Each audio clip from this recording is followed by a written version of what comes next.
temps. C'est le moment pour le moment du bon conseil du docteur Jimmy Mohamed. Alors Jimmy, je crois que vous vouliez faire un point aujourd'hui sur la cigarette électronique. D'abord, c'est vrai qu'il y a eu plusieurs décès de vapoteurs aux États-Unis ces derniers mois. Qu'est-ce qui s'est passé là-bas ? Oui, en fait, il y a eu une épidémie de pneumopathie lipidique, donc une pneumopathie, une infection pulmonaire plutôt sévère, chez des sujets jeunes qui se retrouvaient globalement à avoir des poumons de personnes âgées de 75 ans en ayant fumé la cigarette électronique. Et certains sont décédés à tel point qu'on s'est dit, est-ce que finalement la cigarette électronique ne serait pas dangereuse ? Et alors, est-ce qu'elle est dangereuse là-bas ? On a prouvé qu'elle était dangereuse ? Eh ben non, finalement, ce qui a été dangereux, l'administration du médicament américaine s'est rendu compte que ceux qui étaient décédés ou qui avaient des pneumopathies graves avaient rajouté des substances dedans. Et ils ont retrouvé un dosage élevé d'acétate de vitamine E.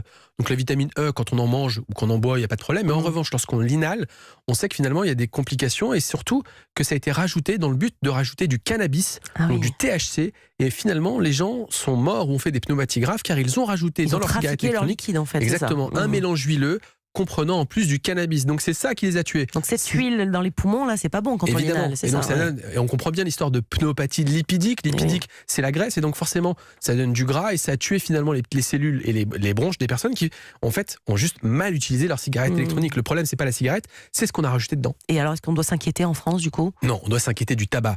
Le tabac, c'est 73 000 morts par an.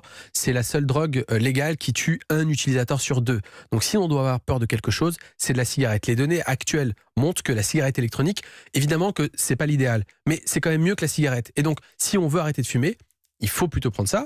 En revanche, c'est pas un mode d'entrée dans la consommation du tabac. Faut pas que les jeunes commencent à la vapoter comme ça sans avoir jamais fumé. C'est une désescalade finalement d'une addiction parce que le tabac. Exactement. Mais est-ce que c'est efficace pour arrêter de fumer ? Oui, ça a été prouvé. Initialement, il y a eu pas mal de polémiques et maintenant on a un petit peu de recul. La cigarette électronique est 2 fois plus efficace que les substituts nicotiniques. Donc c'est une méthode parmi tant d'autres. Certains n'en ont pas besoin, mais d'autres en ont besoin et on nous dit il y a de la nicotine. Oui, ok, mais il y a aussi beaucoup d'autres choses dans une vraie cigarette, du goudron, de l'arsenic, donc quelque chose qui va vous tuer. Donc en clair, si vous avez une cigarette électronique, que vous avez arrêté de fumer, c'est très bien. Il faudra envisager dans un second temps d'arrêter la cigarette électronique tout simplement. En tout cas, ne pas s'inquiéter effectivement de ces cas qui ont eu lieu donc aux États-Unis. Merci beaucoup, docteur Jimmy Mohamed.